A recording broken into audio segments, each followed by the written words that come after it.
So I wasn't going to make this video, firstly because I'm not a book influencer, like I don't talk about books on social media, but mostly because I didn't think I was going to have time. But I lost my job last night, so here's every book that I read in 2023. P.S. If you're watching this on a completely unrelated note, you have the opportunity to be my first patron on Patreon. And then they said, how did they phrase it? Then they said, give us some money as a gift. Nah, times are tough. I get it. You don't have to support me on Patreon, but I do have a link to my podcast in the description, which I've been working on for a few months, and I'm pretty darn proud of it so far. So maybe check that out. I also want to shout out Lexi, aka Newly Nova Books on YouTube. She's been a big inspiration to me as a creator and as a reader this year, and without her and her stuff, I probably wouldn't be making this video. By book influencer standards, my total that I read in 2023 is pretty low. It's less than 30, but it absolutely blew away my goal of 12 for the year, so I want to break down each and every one of them and talk about them. Also, I feel like it's a book influencer thing to like rate things 1 to 5 stars. I rated everything on a scale of 1 to 10. That's how my brain works, so just bear in mind that everything's going to be rated on a scale of 1 to 10, and every rating comes from a place of love, whether I liked a book or not. And because I'm a liar and I don't respect you or your time, I'm actually going to start my list with the last book that I read in 2022, because I loved it so much that I couldn't not talk about it, and it's Pachinko by Min Jin Lee. This book is beautiful. I loved everything about it. I will never stop talking about it. It's a 10 out of 10. It's not close. There are 2 books that I'm going to really, really strongly recommend on this list. Pachinko is the first of them. Do yourself a favor. It's so good. And for the books that I actually read in 2023, I'm not going to go in any particular order of ranking or anything. I'm just going to take them chronologically from the beginning of 2023 to the end of 2023. So my first book of 2023 was On Writing by Stephen King, and I tend not to be huge on like approach books or how-to books, but this was kind of half biography, half approach book, and I really liked it. I appreciate that King doesn't give you any hard, fast, you must do this or you must do that when it comes to writing, which I appreciate. He just gives you his insight, his approach to the craft, and lets you do with that information as you will. And this book has been pretty important to my writing that I did in 2023, so I gave it an 8 out of 10. For my first audiobook of the year, I listened to Robin DiAngelo's White Fragility, which is, at best, thought-provoking. I enjoyed this one a decent bit while I was actually listening to it, but since finishing it, TikTok creators like Black Academics have kind of opened me up to how bad the optics are for a book like this. I know she couches it as I'm a white woman speaking to other white people, but there's something disconcerting about a white woman's book on racism being at the top of all these bestseller and recommended reading lists for years, and for her to make millions of dollars off of Black trauma. I initially gave the book a 7 out of 10 when I listened to it. That rating hasn't aged very well, and I would probably give it more like a 4 or 5 out of 10 right now, because there is stuff to learn, but there's also some deeper problems with it. But I also am a stickler about not changing my numerical ratings once I've given them without revisiting the media itself. And since I don't feel any need to revisit White Fragility, a 7 out of 10 it stays. Next up, I read Gone with the Wind by Margaret Mitchell, which took me an eternity, like almost 3 months to get it done from start to finish. The book itself is endless, but I actually really enjoyed it. It's a product of its time. You really have to take it with a grain of salt. Like, I have no idea where the actual racism ends and the commentary on said racism begins, but if you can take all of those generally problematic elements and just put them aside,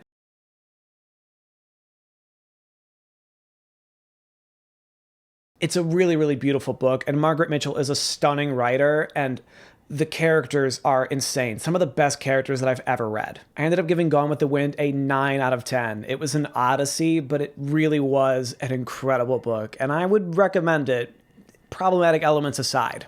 I needed something easy after Gone with the Wind, so I followed it up with A Practical Handbook for the Actor by Melissa Bruder et al. It's a big team of writers. This is a really nifty little book on a kind of niche acting technique that I studied briefly in college called practical aesthetics. It's not going to be a book that a normal person will read. Like, it is definitely a book for an actor, but I think practical aesthetics is super interesting. I love it as an acting approach, so it delivered exactly what I was looking for, and I gave it a 9 out of 10. So, small tangent, I was in a play earlier this year that references Invisible Man by Ralph Ellison, but I thought it was referencing The Invisible Man by H.G. Wells. So I read The Invisible Man by H.G. Wells, and I'm honestly kind of salty about it. This to me is a book that has a super solid concept, but the execution is just sort of meh. I'm not in love with the characters, I'm not really in love with H.G. Wells' writing style, but it clearly has influenced a lot of science fiction. I thought the concept was pretty clever, so I ended up giving it a 6 out of 10. Not a masterpiece, but I didn't hate it. I give it a 6. Moving on to The Invisible Man that I was trying to read in the first place by Ralph Ellison, and unfortunately we come to our first DNF of the year. I got about 30 or 40 pages into it, and I realized that this book was not going to be for me. It totally flew over my head, and I knew that I wasn't grasping it, so I decided to put it down, and maybe I'll pick it up another time. So the next book was also heavily referenced in the play that I was memorizing for, and it's The Great Gatsby by F. Scott Fitzgerald. And this book was exactly what I expected it to be, old sport. Old sport. No, old sport. Old sport. Old sport. Old sport. Old sport. Old sport. Sorry, old sport, I thought you knew. Like Invisible Man, it has a really compelling concept. I found it to be kind of boring. Gatsby is a great character, and the tragedy of his life is really compelling. The book itself just didn't thrill me. All that being said, though, there's still a lot to like in The Great Gatsby, and if you SparkNotes it in high school like I did, I think it's worth a revisit, especially because it's so short. I gave Great Gatsby a 7 out of 10. This next book is an interesting one. I listened to the audiobook of To Hell and Back by Audie Murphy, which has an interesting backstory in my own life because this is a World War II movie that my dad and I really liked when I was a kid, and I didn't even know that it was based on a book. So when I found out that it was based on a book, I listened to it, and it was okay. The book itself is the definition of average. Like, it's pretty evident to me that Audie Murphy's co-author, David McClure, was doing a lot of heavy lifting in the writing process, but the reading by Tom Parker on Audible is incredible. The book has a really, really diverse cast of characters, and Tom Parker knocks it out of the park with every single one of them.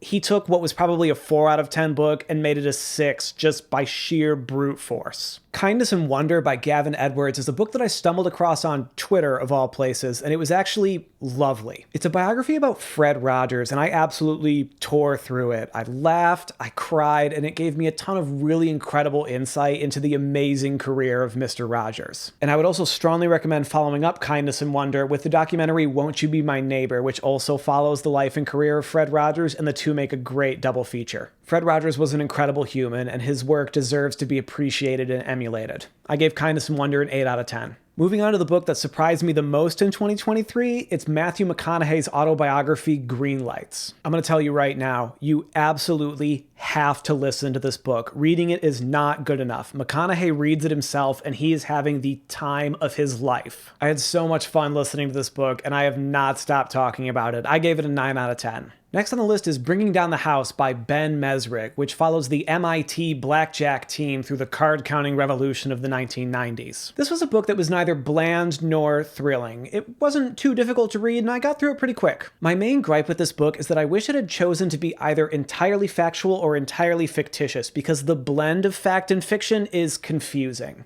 I gave it a 6.5 out of 10. This one pains me.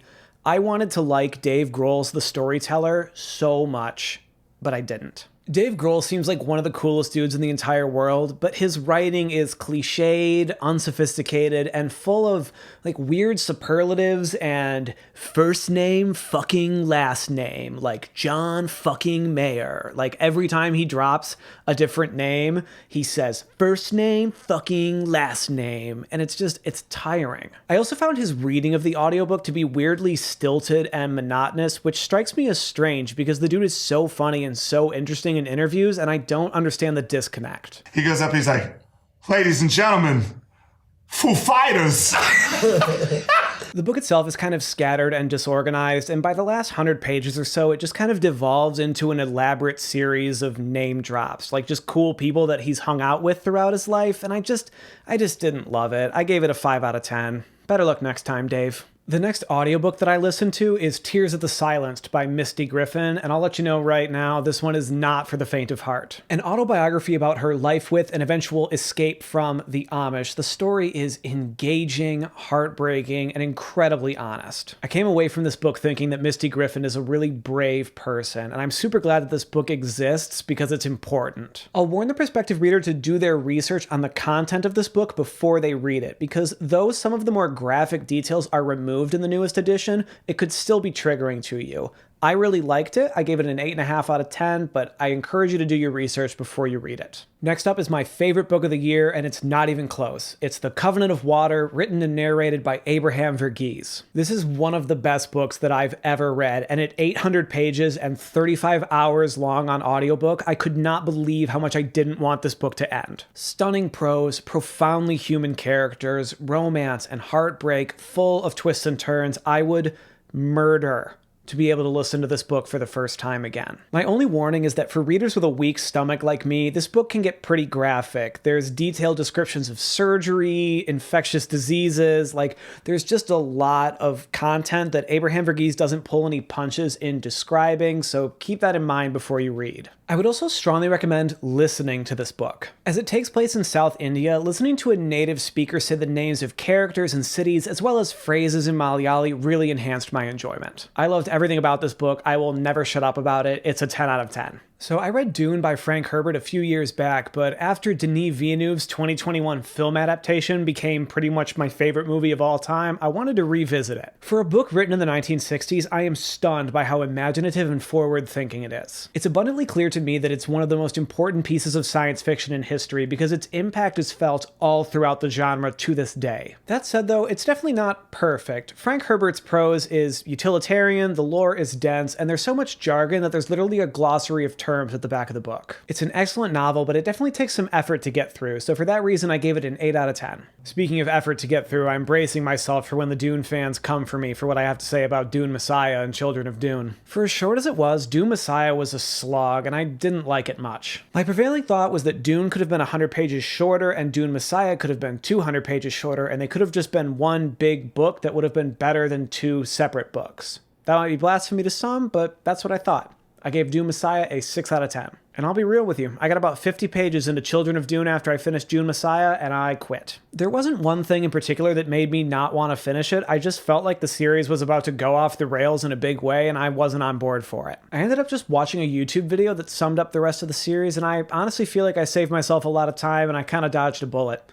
Sorry, Dune series. Children of Dune was a DNF. So The Covenant of Water was so thrilling that on the audiobook side of things, I followed it up with Abraham Verghese's first novel, Cutting for Stone. While I really enjoyed this book, I think I did it a bit of a disservice by listening to it right after what I consider to be a masterpiece in The Covenant of Water. Cutting for Stone definitely showcases Verghese's talent as a writer and a storyteller, but there are some growing pains there that are gone by the time he writes Covenant. His prose is a little less refined here, and I think the choice to use first-person narration instead of a third-person narration undermines a lot of the tension. These little gripes aside though, this is still a great novel and it's well worth the read. I gave it an 8.5 out of 10. So when I found out that there was an audiobook of Pride and Prejudice read by Rosamund Pike in the Audible Plus catalog, I knew it was God telling me that I couldn't run from Pride and Prejudice anymore.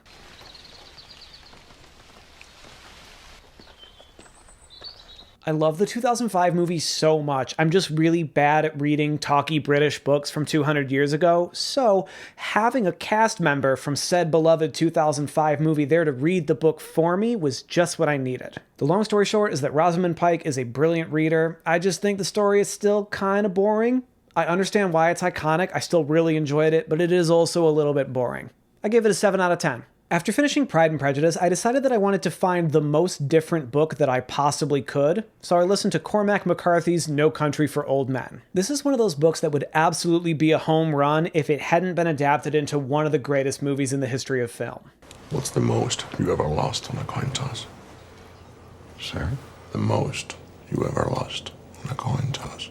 The book and the movie are actually pretty similar, but they end in super different places, and I like the movie's ending a lot better. Regardless, this was still a super good read, and McCarthy's style is absolutely captivating. The writing is super bare bones, with probably 75% of the text being dialogue, so the style feels very no-nonsense and straight to the point, which makes sense when you learn that Cormac McCarthy had originally conceived of the novel as a screenplay. Overall, I really liked it, and I gave the book a 7.5 out of 10. I'm gonna say it right now, I have no idea why I gave this book a 6. The Spear Cuts Through Water by Simon Jimenez sucked, and I'm surprised I even finished it. The narration continually switches between first, second, and third person, the story's confusing, the characters are boring, it felt like it was trying to do way too much, and I didn't like it at all. Maybe I'm just grumpy because I'm not super into fantasy, but there is more fantasy later down this list that I really liked, so I don't know. I gave it a 6. Let's move on. All right. Hear me out. Stay with me on this one. I have seen the creative act by Rick Rubin all over the place, and I think we're getting scammed. Someone tell me why this book is 405 pages, because I swear half of them are blank and the font size is enormous. Like, if this book was reformatted, it could easily have been 125 pages. Just so many trees were unnecessarily killed in the publishing of this book, like to the point where I felt like he was getting an advance from his publisher based on the page count,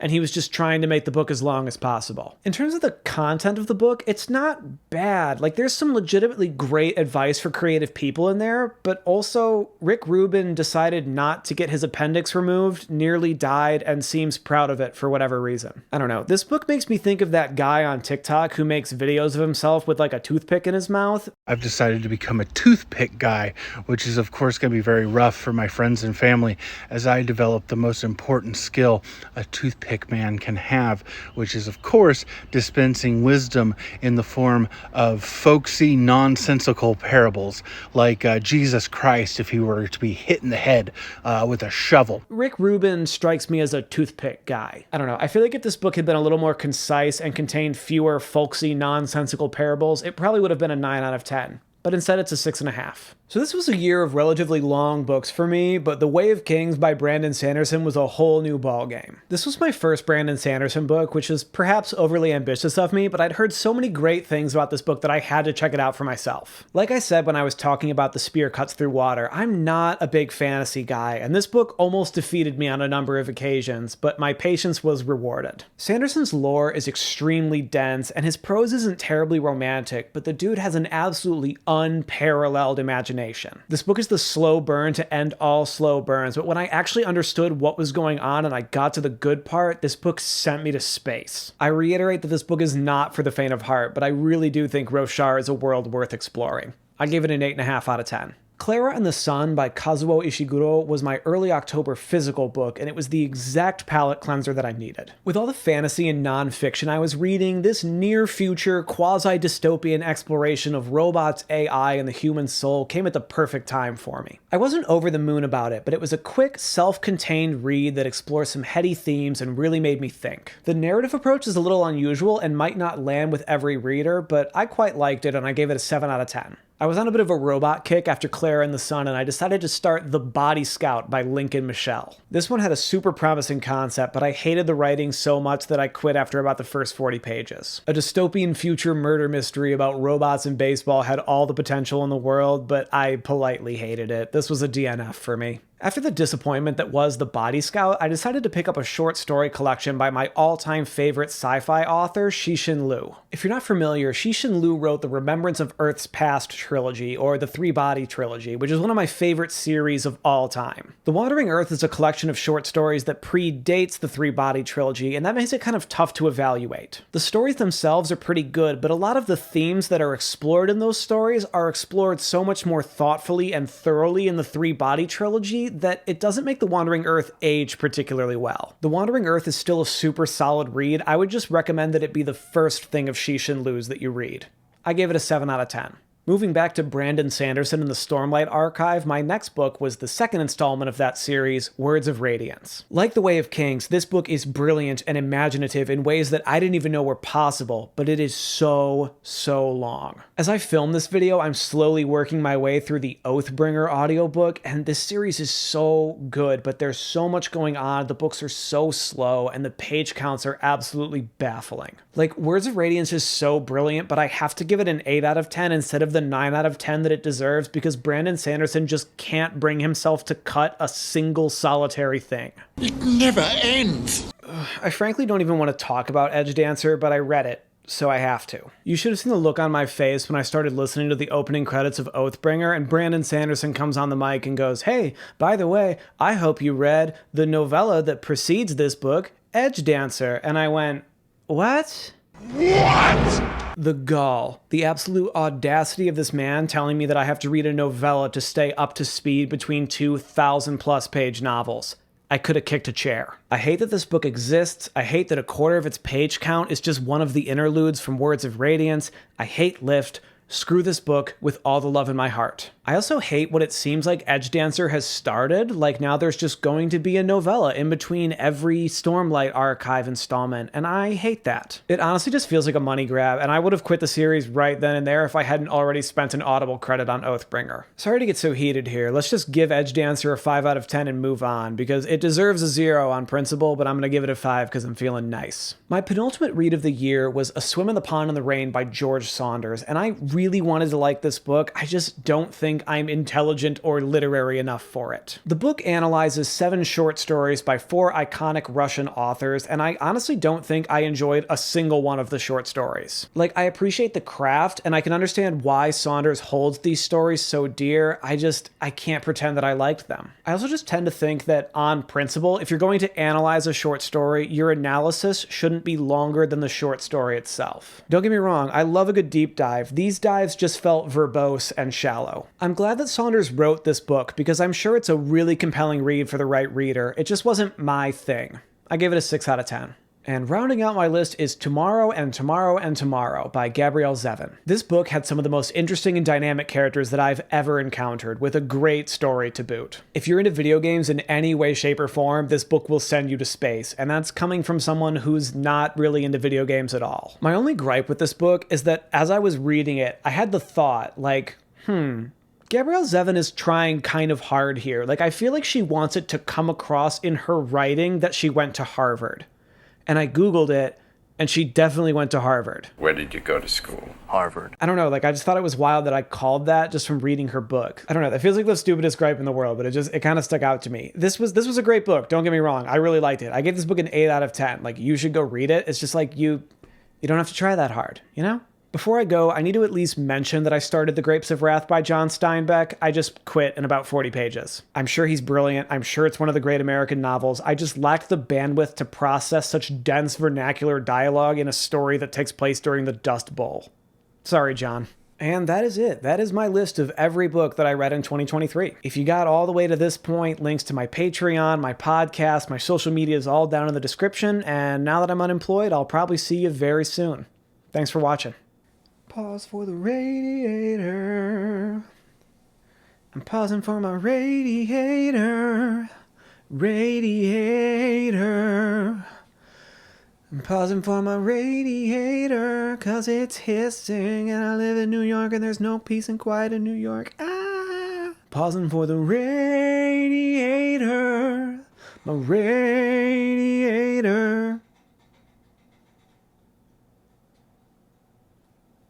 Now the other one's going.